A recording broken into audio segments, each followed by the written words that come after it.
शिव सप्त तीर्थ का बड़ा महत्व है। तो बैसाख महीने में शिव सप्त तीर्थ का एक अनुष्ठान अपने जीवन में जरूर करें। मट्टी के पात्र में जल भरना और मट्टी के पात्र में जल भरकर प्रतिदिन रोज 7 दिन का ये नियम होता है सप्ततीर्थ का।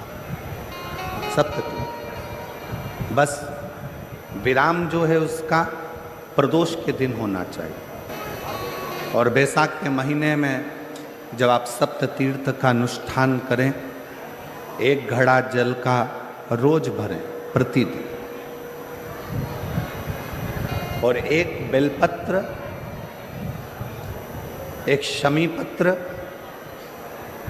उस घड़े के नजदीक में कोई पात्र में अवश्य रखें। पात्र को, जो जल का घड़ा है, जल का पात्र है, उसको मट्टी के ही दीप से या कोई श्वेत वस्त्र जिसको मला गया हो, धोया गया हो, साफ हो, उस वस्त्र से ढक दें। एक दिन एक शिवालय में जाएं, शमी पत्र अशोक सुंदरी वाली जगह पर समर्पित करें। अशोक सुंदरी की जगह जानते हो ना आप लोग? अशोक सुंदरी की जगह पर शमी पत्र समर्पित करें। बेलपत्र जहां आप खड़े हैं उधर से डंडी का भाग आपकी ओर हो और बेलपत्र शिव जी को समर्पित करा जाए। फिर जो मट्टी के पात्र में जल है वो भगवान शंकर को अपनी कामना कर कर शिव जी को समर्पित कर दो।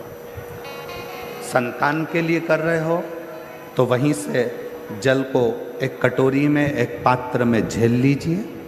उस जल का आधा भाग नंदी के पास बैठकर आप ग्रहण कर लो, आधा भाग अपने पति को देना प्रारंभ कर दो।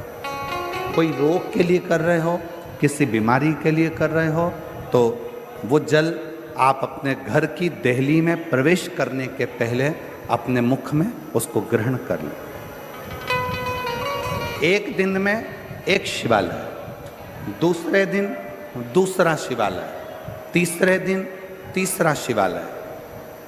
अगर अपने नगर में, अपने गांव में, अपने क्षेत्र में 7 शंकर के मंदिर नहीं हो, यदि अपने गांव में, अपने नगर में, अपने क्षेत्र में 7 शंकर के शिवालय नहीं हो, तो मिट्टी का शिवलिंग बनाकर उस पे चढ़ाओ। पर रोज 1 शिवालय अलग होना चाहिए प्रतिदिन। प्रदोष के दिन जब आप इस सप्ततीर्थ का विराम करेंगे, उस समय पर जल, जब प्रदोष काल आए, प्रदोष काल का जब समय हो जल चढ़ाओ सुबेरे। पर प्रदोष काल का जब समय हो उस जल का पान उस प्रदोष काल में कर लेना। प्रदोष को, जो प्रदोष काल में उस जल को शंकर का पंचाक्षर मंत्र नमः शिवाय, षडाक्षर मंत्र ओम नमः शिवाय या श्री शिवाय नमस्तुभ्यम बोलकर प्रदोष काल में उस जल का पान करें। बाबा को प्रार्थना करें, शिव से विनय करें। ये नियम केवल बैसाख के महीने में होता है, इसको बाकी के महीने में नहीं किया जाता है। इसको बाकी के महीने में नहीं करते, केवल बैसाख।